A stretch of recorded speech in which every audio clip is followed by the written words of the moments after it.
Hello friends, నేను మీరు Ahmed Pasha. Welcome to the media report. నాకు తెలిసి జగన్మోహన్ రెడ్డి గారు మొట్టమొదటిసారి తన ఇద్దరి చెల్లెళ్ళ గురించి ఇంతలా మాట్లాడడం జరిగింది. కాకపోతే జగన్మోహన్ రెడ్డి గారు ఆయన చెల్లెళ్ళ గురించి మాట్లాడేటప్పుడు ఆయన మొహంలో బాధ, చెల్లెళ్ళ మీద ప్రేమ అన్నది కొట్టొచ్చినట్టుగా కనిపించింది. కాకపోతే ఆ మాటలన్నీ విన్నాక నాకు మాత్రం చాలా కోపము, ఉక్రోషం అన్నది వచ్చింది. నేను నా గురించి మాట్లాడుతున్నా, మీ గురించి కాదు.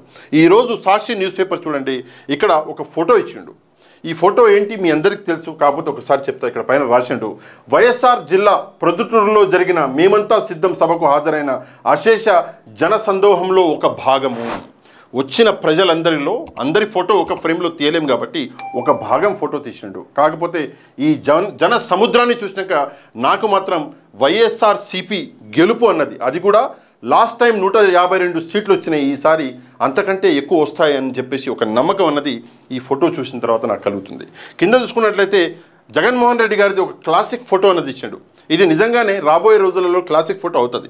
ఇక్కడ చూసుకుంటే జగన్మోహన్ రెడ్డి గారు ఫ్యాన్ పట్టుకున్నారు. పైన వైఎస్ఆర్సీపీ ఎన్నికల గుర్తు ఫ్యాన్ని ప్రజలకు చూపిస్తున్న సీఎం వైఎస్ జగన్ అని చెప్పేసి ఇక్కడ ఇవ్వడం జరిగింది. ఇక్కడ మెయిన్ హెడ్డింగ్కి వద్దాం. హెడ్లైన్ ఏదైతే ఉందో మెయిన్ హెడ్లైన్ ఇక్కడ వద్దాం. మోసాలు నేరాలే వారి చరిత్ర అని చెప్పేసి ఒక హెడ్డింగ్ అనేది ఇచ్చిండు.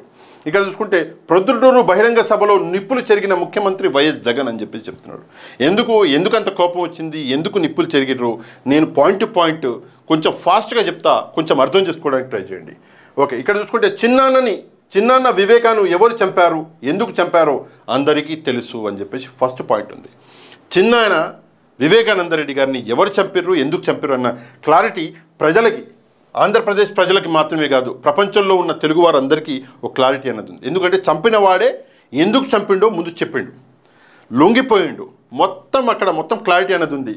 చచ్చిపోయిన వివేకానంద రెడ్డి గారే ఒక లెటర్ కూడా రాసిండు. ఆ లెటర్ ఎవరు దాచిపెట్టిర్రో, ఆ కేసుని ఎవరు తప్పుదోవ పట్టించారో ప్రజలందరికీ క్లారిటీ ఉంది అని చెప్పేసి జగన్మోహన్ రెడ్డి గారు ఇక్కడ చెప్తున్నారు. నెక్స్ట్ చూసుకుంటే చంపినోళ్ళని చంద్రబాబు ఎల్లో మీడియా నెత్తిన పెట్టుకుంది. మనము ఎల్లో మీడియా అంటే ఇక నేను మీకు చెప్పక్కర్లేదు. TV9, ABN, TV5 ఇట్లాంటివి చెప్పుకుంటూ పోతే చాలా ఉన్నాయి. ఆ ఎల్లో మీడియా వాళ్ళు మనం పేజీ తెరవంగానే ఫస్ట్ అదే వస్తుంది. ఇప్పుడు గడిచిన 2 నెలల నుంచి అదే కథ నడుస్తున్నది. ఎక్కడ లేని అబద్ధాలన్నీ చెప్తున్నారు. అసలు రికార్డులో లేని కూడా తీసుకొస్తున్నారు. యాంచి చేస్తున్నారో మరి ఎవరైనా సినిమా డైరెక్టర్ని పెట్టి ఏమైనా కథ రాయిస్తున్నారో ఆ దేవుడికి ఎరక. నెక్స్ట్ చూసుకుంటే విశాఖ డ్రగ్స్ కేసులో ఉన్నది చంద్రబాబు, పురంధేశ్వరి బంధువులే. ఇది చాలా ఇంపార్టెంట్ విషయం అండి. నేను దీని మీద ఒక 2 విషయాలు నేను చెప్పాలనుకుంటున్నా. ఏంటి అంటే, ఫస్ట్ ఆఫ్ ఆల్ ఎక్కడి నుంచో డ్రగ్స్ వచ్చినాయి. ఎక్కడి నుంచో, రష్యా నుంచో ఎక్కడి నుంచో డ్రగ్స్ వచ్చినాయి. ఏదో కంపెనీ ఆ డ్రగ్స్ ఆర్డర్ పెట్టిందో తెప్పించింది. విశాఖ పోర్ట్కి ఆ డ్రగ్స్ వచ్చినాయి.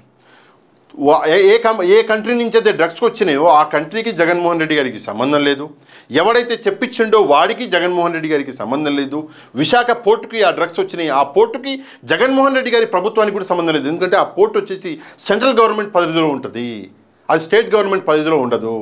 కాకపోతే తెప్పించిన వాళ్ళకి, చంద్రబాబు నాయుడు గారికి తెప్పించినోడు, ఆ డ్రగ్స్ తెప్పించినోడికి, పురంధేశ్వరి గారికి బంధువులు అవుతారు వాళ్ళు. ఏ సంబంధం లేని జగన్మోహన్ రెడ్డి గారిని ఇందులో ఇరికించాలి అని చెప్పేసి ఎట్లా ట్రై చేస్తున్నారు. ఆ ఎల్లో మీడియా వాళ్ళ ప్లాన్లు ఏందో అసలు ఎక్కడ అర్థం కావట్లేదు.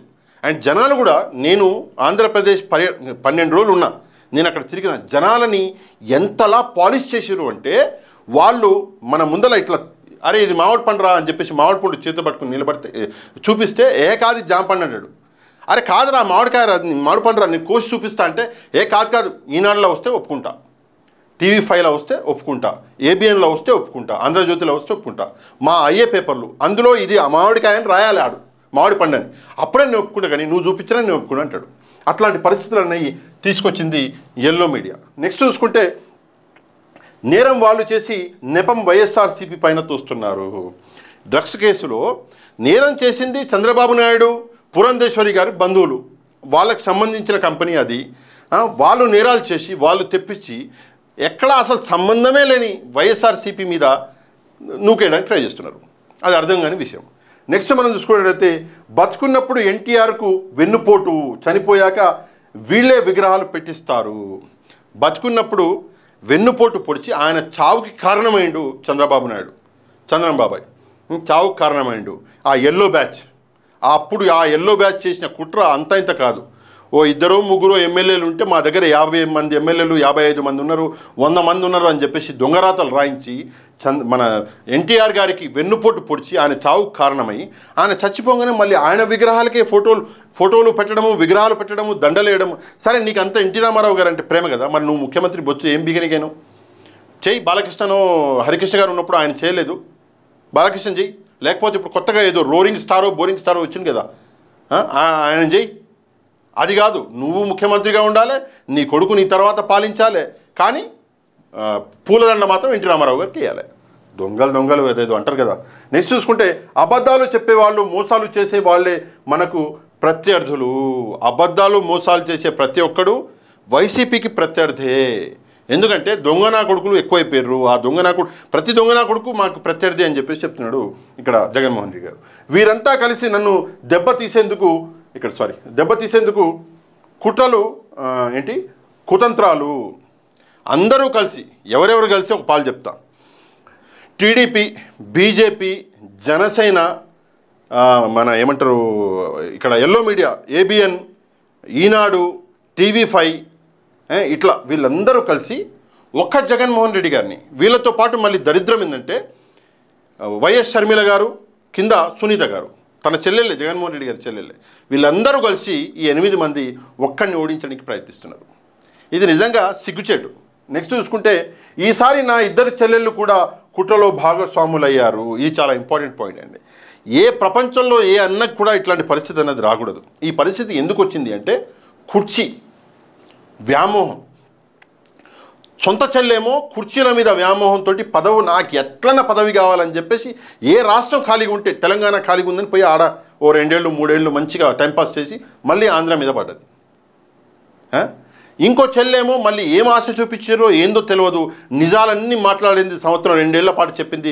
జగన్ అన్నకి మాకు దీనికి సంబంధమే లేదు, చంద్రబాబు నాయుడు గారి స్ట్రాటజీని అర్థం చేసుకోండి అన్నది మళ్ళీ ఇప్పుడే చంద్రబాబు నాయుడు స్ట్రాటజీలో ఆమె కూడా భాగస్వామ్యం. మరి ఆమెకి ఏం ఆశ చూపించారో తెలియదు. ఇద్దరు చెల్లెలని ఇంకోటి, చంద్రబాబు నాయుడు డైరెక్ట్గా ఎప్పుడు ఎవరి మీద పోటీకి పోడు. చంద్రబాబు నాయుడు పాత పద్ధతి ఇది, డైరెక్ట్గా పోటీకి పోడు. ఏం చేస్తాడు, ఇంట్లో ఆడవాళ్ళని వేరే వాళ్ళని వాడుకుంటాడు. ఎన్టీ రామారావు గారి ముందర నిలబడి తెలుగుదేశం అన్న పార్టీ ముందర ఇంకో పార్టీ పెట్టి తెలుగుదేశాన్ని ఓడించుంటే చంద్రబాబు నాయుడు మొగోడేటాడు. కానీ కుటుంబంలో కలహాలు తెప్పించి ఆడవాళ్ళ మీద భుజాల మీద బందూకులు పెట్టి ఎన్టీ రామారావు గారి చావుకు కారణమై ఆ పార్టీ లాక్కున్నాడు. ఎప్పుడు వేరే వాళ్ళ మీద కుట్రలు కుతంత్రాలు చేసి ఏదో ఒక మంచి చేయడమే, ఏదో ఒక మంచి తనకు తను చేసుకోవడమే కానీ చంద్రబాబు నాయుడు డైరెక్ట్గా ఎవరి మీద ఎవరితోటి తలబడలేడు. ఆ దమ్ము లేదు చంద్రబాబు నాయుడికి. నెక్స్ట్ ఇక్కడ చూసుకుంటే ఈసారి ప్రజల అజెండానే వైఎస్ఆర్సీపీ జెండా. ప్రజల బాగోగులు, ప్రజల అజెండా, ప్రజలకి మంచి చేయడం అన్నదే వైఎస్ఆర్సీపీకి ఉన్న ఒకే ఒక లక్ష్యం. అదే మా జెండా అని చెప్పేసి చెప్తున్నాడు. మీకోసం 130 సార్లు బటన్ నొక్కి 2,70,000 కోట్ల రూపాయలు జమ చేశాను. ఈ ఇంపార్టెంట్ విషయం, బటన్ నొక్కి 130 సార్లు నేను మీకోసం బటన్ నొక్కినా. సరే నెక్స్ట్ చదువుతా చూడండి. మీరు నా కోసం మే 13న ఎమ్మెల్యే ఎంపీ ఎన్నికలకు 2 సార్లు బటన్ నొక్కండి. నేను మీకోసం 130 సార్లు బటన్ నొక్కినా, మీరు నా కోసం 2 సార్లు బటన్ నొక్కండి. ఏమవుతుంది బటన్ నొక్కితే? ఆల్రెడీ 2,70,000 కోట్ల రూపాయలు అన్నది డైరెక్ట్గా రిలీజ్ చేసిండు ప్రజల అకౌంట్లకి జగన్మోహన్ రెడ్డి గారు ఈ 4.5 ఏళ్లలో. అందులో 2 ఏళ్ళు కరోనాకే పోయినాయి. అది కూడా గుర్తుపెట్టుకోవాలి మనందరం. అది ఎవడు మాట్లాడతలేడు. అదేందో నాకు ఇంత విచిత్రంగా అనిపిస్తుంది. 2 ఏళ్ళు కరోనాకి పోయినాయి. అదే బై గాడ్ గ్రేస్ ఇది జరగలేదు. కానీ ఒకవేళ చంద్రబాబు నాయుడు పదవి సీఎంగా ఉండుంటే ఈ కరోనా కాలంలో ప్రజలు అల్లాడిపోయి చచ్చిపోయేటోళ్ళు. ఆయన కూడా పట్టించుకునేటోడు కాదు. దాని మీద కూడా రాజకీయాలు చేస్తాడు. అది కూడా ప్రతిపక్షాల మీద వేస్తాడు. అది చంద్రబాబు నాయుడు క్యారెక్టర్. కానీ ఏం చేసిండు? 130 సార్లు బటన్ నొక్కిండు. కాకపోతే ఆయన కోసం, జగన్మోహన్ రెడ్డి కోసం 2 సార్లు మీరు నొక్కండి అని చెప్పేసి చెప్తున్నాడు. చంద్రబాబుకు ఓటేస్తే మోసకారికి వేసినట్టే, పేదల సంక్షేమానికి వ్యతిరేకంగా ఓటేసినట్లే. చంద్రబాబు నాయుడు అంటేనే మోసం. నేను చాలాసార్లు చూసినా చెప్పినా కూడా మీకు, అయినా కూడా ఒకసారి మీకోసం వెన్నుపోటు అని చెప్పేసి ఇక్కడ టైప్ చేద్దాం.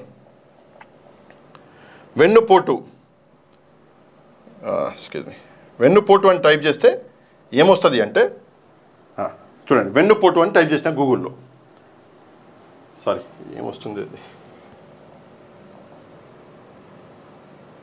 google.com. ఓకే, ఇక్కడ చూసుకుంటే వెన్నుపోటు, వెన్నుపోటు అని టైప్ చేయగానే ఇక్కడ చూడండి మొత్తం చంద్రబాబే. నేను టైప్ చేసింది ఏంది, వెన్నుపోటు. మొత్తం చంద్రబాబు నాయుడు గారు మన ఎన్టీఆర్ గారు, సీనియర్ ఎన్టీఆర్ గారి ఫోటోలు, మొత్తం చంద్రబాబు నాయుడు గురించే ఉంటుంది. లక్ష్మీ ఎన్టీఆర్ సినిమా వస్తుంది మధ్యలో, మొత్తం అదే. సరే, గూగుల్లో ఇమేజ్లలోకి పోదాం. వెన్నుపోటు అని చెప్పి ఇమేజ్లు కొడితే గో ఈ కట్టప్ప బాహుబలిని పొడుస్తున్నాడుగా వెనకాల ఒక చంద్రబాబు ఎన్టీఆర్ గారి ఫోటో ఇచ్చిండు. ఒక ఇది వెన్నుపోటు. వెన్నుపోటుకి ఇంకో పేరు చంద్రబాబు నాయుడు. అట్లాంటి చంద్రబాబు నాయుడు గారికి ఓటేస్తే ఈసారి రాష్ట్రాన్ని 100 సంవత్సరాలు వెనక్కి తీసుకెళ్తాడు. 100. అది చాలా ఇంపార్టెంట్ విషయం. నెక్స్ట్ చూసుకుంటే ఇప్పుడున్న సంక్షేమ పథకాల రద్దుకు అంగీకరించినట్లేనని ప్రతి ఇంటికి చెప్పండి, ఇంటికెళ్ళి చెప్పండి.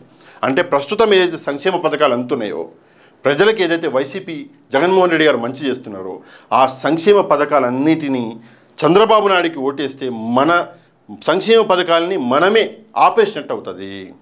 అందుకే నమ్మకండి, రేపు పొద్దున్న వస్తాడు. ఆయన చెప్పిండు నిన్ననే జగన్మోహన్ రెడ్డి గారు, 1 కేజీ బంగారం మర్సిడీస్ కారు కూడా ఇస్తా అని చెప్తాడు, ఓటేయండి అంటాడు. అనడానికి చాలా చెప్తాడు. లాస్ట్ టైం 2014లో రైతులకు కూడా రుణమాఫీ అన్నాడు, ఆ డ్వాక్రా మహిళలకు అది అన్నాడు, ఇది అన్నాడు, అది అన్నాడు, చాలా అన్నాడు. కానీ చేసింది ఏంటి అంటే లాస్ట్కి తన వెబ్సైట్ నుంచి ఆయన ఇచ్చిన హామీలు ఏదైతే ఉన్నాయో ఆ హామీలను తీసేసినాడు, డిలీట్ చేసి పడేసాడు. ఎందుకంటే అడుగుతారు, ప్రజలు అడుగుతారు, అడిగి నిరోధిస్తారు. అందుకే భయపడి ఆ మొత్తం ఆయన ఇచ్చిన హామీలనే లేకుండా చేశాడు. ఇది చంద్రబాబు నాయుడు క్యారెక్టర్. అదే జగన్మోహన్ రెడ్డి గారు ఆయన ఇచ్చిన హామీలు ఏవైతే ఉన్నాయో ప్రతి హామీని నెరవేర్చి 99.9% హామీలని పూర్తి చేసిన భారతదేశంలోనూ ఏకైక ముఖ్యమంత్రి జగన్మోహన్ రెడ్డి. ఇది నేను ఛాలెంజ్ చేసి చెప్తున్నా. ఏ డేటా కావాలన్నా ఎక్కడికి రమ్మన్నా వచ్చి నేను కూర్చొని ఆన్ టేబుల్ మనం మాట్లాడదాం. నన్ను తప్పు అని చెప్పేసి మీరు నిరూపిస్తే చాలు. ఈ మొత్తం విషయం మీద చంద్రబాబు నాయుడు గారి గురించి మీరేమనుకుంటున్నారన్న విషయం తప్పకుండా కమెంట్ చేయండి. ఈ వీడియోని షేర్ చేయండి. మ్యాక్సిమం ఎంతమంది ఉంటే అంతమందికి షేర్ చేయండి, లైక్ చేయండి. మీకు ఈ కంటెంట్ నచ్చితే ఛానల్ని సబ్స్క్రైబ్ చేసుకోండి. నెక్స్ట్ వీడియోలో మళ్ళీ కలుద్దాం. అంతవరకు థ్యాంక్ యూ వెరీ మచ్. జై హింద్.